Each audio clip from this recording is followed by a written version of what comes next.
Welcome to Comic Construction. Let's check out the build, art, and story of Codename G.I. Joe Deluxe Edition Volume 1, written by Joshua Williamson and published by Image. This book collects two mini-series, Duke and Cobra Commander. Duke has art by Tom Riley with colors by Jordi Belair.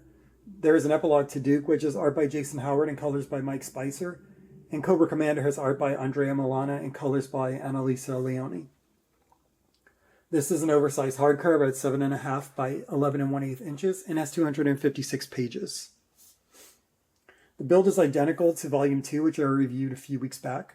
The cover is 5 colors, so it's 4-color printing with a holographic foil, and then there is a spot varnish over that figure of Duke. The holo foil is used for the G.I. Joe logo on the spine and the volume number at the bottom, and then Duke has that UV coating on him. And then the holo foil is used on the back for like the grid and the little Codename G.I. Joe Begins Here tagline at the top. The binding is sewn with a light gray head ribbon and a flat spine. The interior sheet is a fairly thick semi-gloss. Overall, the art is outstanding in this book.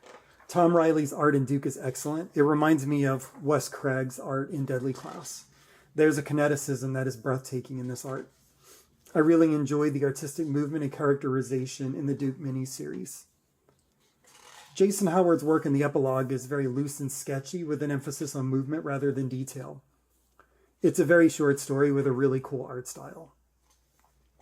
And finally, Andrea Milana and Annalisa Leone create a horror action mood for the Cobra Commander series. The style is very dynamic and moody. Like I said, I really enjoyed the art throughout this book. But the stories are more of a mixed bag. I really enjoyed the Duke story. In it, Duke is being flown back to base by a friend, and their plane is attacked viciously by Starscream. And Duke's friend is squashed when he ejects from the craft. This is the most vicious I've ever seen Starscream depicted. That sends Duke on a dark path, and he ends up chasing UFO conspiracies and eventually confronting Destro at Mars Industries. Quite a few classic characters are introduced throughout to various levels of success. Taken on their own, these are interesting takes on Stalker, Rock and Roll, and Clutch. But the problem is that Larry Hama's work exists and really eclipses these new versions. I do prefer Duke in this version, rather in like the way Williamson writes him, rather than Hama's version. And Williamson does have an interesting take on the Baroness.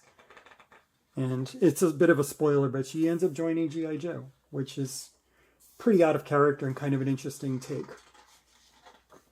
The Cobra Commander miniseries faces an uphill battle by starting with Cobra Law.